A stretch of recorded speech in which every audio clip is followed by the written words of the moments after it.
রাজধানীর কাঁচপুরে অবস্থিত বাংলাদেশ চলচ্চিত্র উন্নয়ন কর্পোরেশন এফডিসিতে আজ এক চাঞ্চল্যকর ঘটনা ঘটে।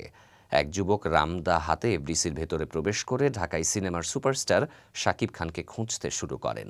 ঘটনার সময় উপস্থিত শিল্পী ও কলাকুশলীদের মধ্যে চরম আতঙ্ক ছড়িয়ে পড়ে।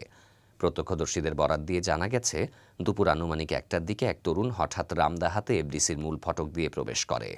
সে উচ্চ স্বরে চিৎকার করে বলছিল, শাকিব খান কোথায়, আমার ওর সঙ্গে দেখা করতে হবে। নিরাপত্তা কর্মীরা প্রথমে বিষয়টিকে কোনো নাটক বা শুটিংয়ের অংশ ভেবে অবহেলা করলেও দ্রুতই তারা বুঝতে পারেন ঘটনাটি বাস্তব এবং বিপজ্জনক।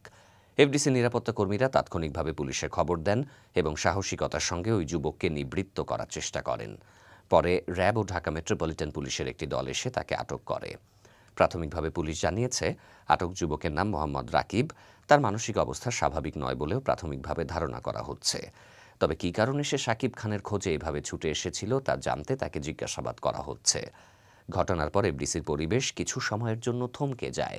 নিরাপত্তাজনিত কারণে কয়েকটি চলমান শুটিং সাময়িকভাবে বন্ধ রাখা হয়। শাকিব খান এই ঘটনার পর এক বিবৃতিতে বলেন, আমি নিজেও এ ঘটনা শুনে বিস্মিত। আমি ভালো আছি, কিন্তু এফডিসিতে নিরাপত্তার ঘাটতি নিয়ে সংশ্লিষ্ট কর্তৃপক্ষকে ভাবতে হবে।